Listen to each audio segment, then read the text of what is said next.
Populism, the Mixtape, 1929 to Trump. When the music stops. Intro, this isn't a history lesson. This is a track list. Populism starts in 1929. Not with Trump. Not with Brexit. Not with social media. Those are later tracks. Populism begins the first time modern society realizes something terrifying. The elites were dancing, and the rest of us were paying for the party. Populism isn't really an ideology. It's a feeling. It's what happens when millions of people start singing the same line. Like the rich dancing on the Titanic. This system is not for me. Populism isn't an argument. It's a chorus. And once politics becomes a chorus, details start losing to rhythm. The beat of anger. The hook of betrayal. The chorus of blame. And the final drop, revenge. So today I'm going to tell the story of populism like a mixtape. Not a list of events. A track list. And the story turns on one repeated moment. A moment Jeremy Irons captures perfectly in Margin Call. The music has stopped. That line was written about 2008, but it also describes 1929. And that's the key. Populism grows every time society hits the same silence. The music stops, trust collapses, and people go looking for someone to blame. Track 1, 1929. Happy days are here again. Then silence. 1929 is the first time modern capitalism goes from party to nightmare. And what makes it so haunting is this. The soundtrack of the age isn't sad. It's upbeat. Dance bands, jazz clubs, confidence, speakeasies. The kind of atmosphere where people genuinely believe tomorrow will be better than today. So the song that captures the mood is almost too perfect. Happy days are here again. Think about that title. It sounds innocent. It sounds cheerful. But that's exactly why it works. Because music often lies. Music tells you what you want to believe. So imagine the scene. The lights are warm. The crowd is full. The band is playing. And the chorus is happy days are here again. Jazz clubs, speakeasies, even champagne, even though it was still illegal in America. Prohibition wasn't repealed until the 21st Amendment. And then, silence.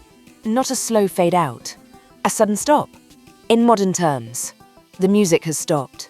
The crash hits. Markets collapse. People lose everything. And the most important damage isn't money. It's trust. Because once a society loses trust in the system, politics stops being calm debate and becomes identity warfare. Track 2, 1933. Cabaret's Tomorrow Belongs to Me. The Great Depression doesn't automatically cause fascism, but it creates a climate where fascism can be sold. Because the most powerful emotion in politics isn't anger, it's humiliation. Humiliated people don't just want change. They want revenge. They want certainty. They want someone to blame. And by 1933 in Germany, that mood becomes deadly. There's a cultural reference that captures this shift perfectly. In Cabaret, you see the moment when politics stops being policy and turns into a chorus. The chilling certainty of, tomorrow belongs to me. That's the first warning of the modern age. When politics becomes a sing-along, democracy is already losing. Track 3, 1941. Glenn Miller. Chattanooga, Choo. America enters the Second World War after Pearl Harbor in December 1941. And what happens next transforms everything. Because the war doesn't just mobilize troops. It mobilizes the economy. It's like the entire country becomes a machine. Industry, logistics, production, scale. In music terms, the volume goes up. And the track for that moment isn't sadness or fear. It's swing. It's confidence. It's Glenn Miller. Chattanooga, Choo. That's the sound of a nation moving. Factories running. Trains rolling. Optimism returning. And it proves something that matters politically for the next 100 years. The state can act at full power when it wants to. So later, when the public is told, sorry, we can't protect you, people don't believe it. Track 4, the long fade, globalization, and elite economics. After World War II, the West enters a long period of growth. But over time, something shifts. Manufacturing declines in many Western countries. Globalization accelerates. Finance becomes more powerful. For ordinary people, the story is, wages stagnate. Job security declines. Housing becomes harder. Dignity becomes fragile. For elites, the story is markets expand, wealth grows, finance becomes dominant. This is the slow build-up, the baseline of resentment. Track 5, 1997. Things can only get better. The optimism era. Now I want to make this personal for a moment. Because in 1997 I wasn't watching politics from the outside. I was a Labour candidate, and I embraced EU expansion wholeheartedly. That was the mood of the era. Not fear, not cynicism, not populism, optimism. Modernisation. Confidence in institutions. So the track for 1997 isn't subtle. Things can only get better. In the UK, that was basically our yes we can moment. And this is important. Populism doesn't begin in hatred. It begins when optimism collapses. When people look back and think, I was promised a future, and it never arrived. Track 6, 2004. Immigration. The tempo change. Michael Andrews featuring Gary Jules. Mad World. Tears for Fears cover. If you're American, you'll know it from Donnie Darko. In 2004, the EU expands dramatically. The UK allows immediate labour market access to new member states. Again, immigration isn't automatically bad. But politics isn't only about morality. Politics is also about consent, pace of change, who feels heard, who feels forgotten. And this is where optimism starts fading into anxiety. For a lot of working class communities, the lived experience wasn't European cooperation. It was, they changed the country without asking us. And once people believe that, you have the perfect populist lyric. The elites care more about outsiders than people like us. That becomes UKIP. That becomes Farage. That becomes Brexit. Track 7, 2008. Alexandra Burke, Leonard Cohen. Hallelujah. Then comes 2008. And this is the birth of modern populism. Not because people got angry, people always get angry, but because 2008 creates moral injury. The system nearly collapses. Governments bail out the banks. Ordinary people pay the price. And the whole mood can be captured in one savage line. As Alexandra Burke, who won Simon Cowell's X Factor, sang Leonard Cohen's Hallelujah. The banks got bailed out, and nobody went to jail. That's it. That's the moral wound.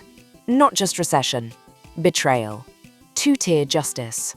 After that moment, millions of people decide. This is not a shared society. This is a rigged casino. And now the anger becomes permanent. Track 8, 2008. Jeremy Irons. Margin Call. The music has stopped. There's a reason Margin Call hits so hard. Because it tells the truth. The elites were dancing. And then suddenly, the music has stopped. And that's why 2008 echoes 1929. Different instruments, same silence. Track 9, Populism splits. Tea Party versus Occupy Wall Street. Outcast. Hey, after 2008, populism splits into two genres. Right-wing populism, Tea Party, anti-tax, anti-state. National identity politics. Left-wing populism, Occupy Wall Street. The 99% versus the 1%. Inequality. Corporate capture. Different lyrics. Same beat. The system is rigged. And once the public believes that, centrism becomes fragile. Track 10, social media turns politics into pop culture. Facebook launches in 2004, and as Trump would put it, my space, you're fired. But by the 2010s, social media becomes political infrastructure. It makes politics behave like the music industry, because platforms don't reward nuance. They reward replay value. What spreads isn't careful policy. It's betrayal narratives, humiliation, scapegoating, identity war, rage. Populism becomes algorithm-friendly. Track 11, Crimea, 2014. The Perception of Weakness. Eminem featuring Rihanna. The Monster.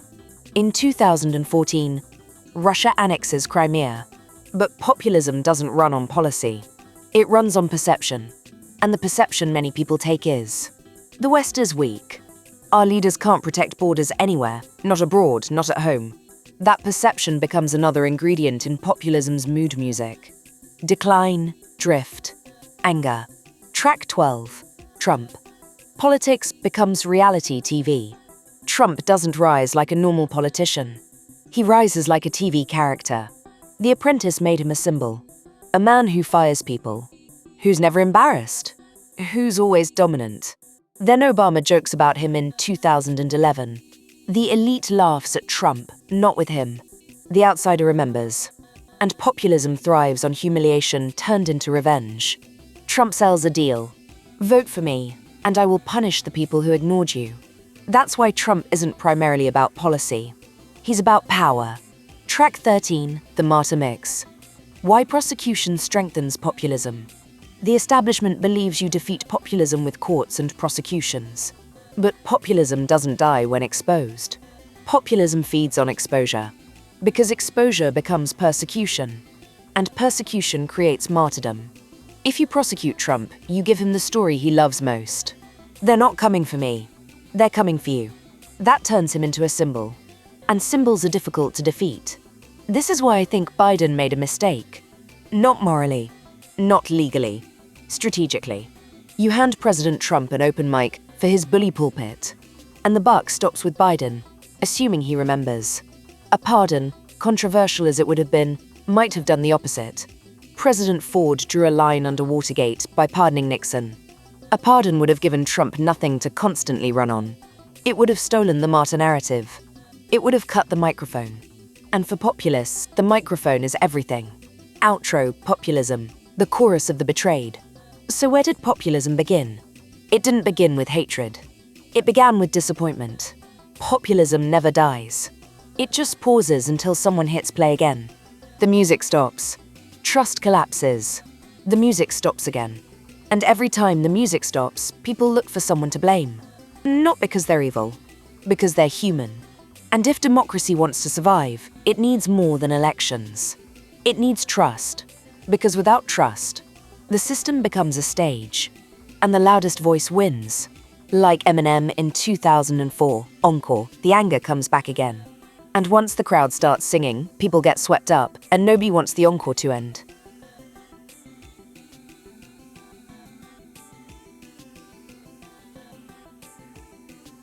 Hi, I'm Kevin James French, a busy YouTuber and musician. I'm severely disabled and have a significant speech problem, but thanks to AI, I can create independently and fully express my own ideas. Every word, every track, every concept is mine. Hey everyone, it's Kevin James French. If you enjoy my music or my videos and want to support my work, you can now do it directly through Buy Me a Coffee. Every dollar, pound, euro, yen, rupee, any currency, any amount, helps me keep creating. It funds more music, more videos, more ideas, more freedom. Even the smallest support means the world to me. If you'd like to help me grow, here's the link. buymeacoffee.com/KTHSQ42RCT. Thank you. Love, Kevin.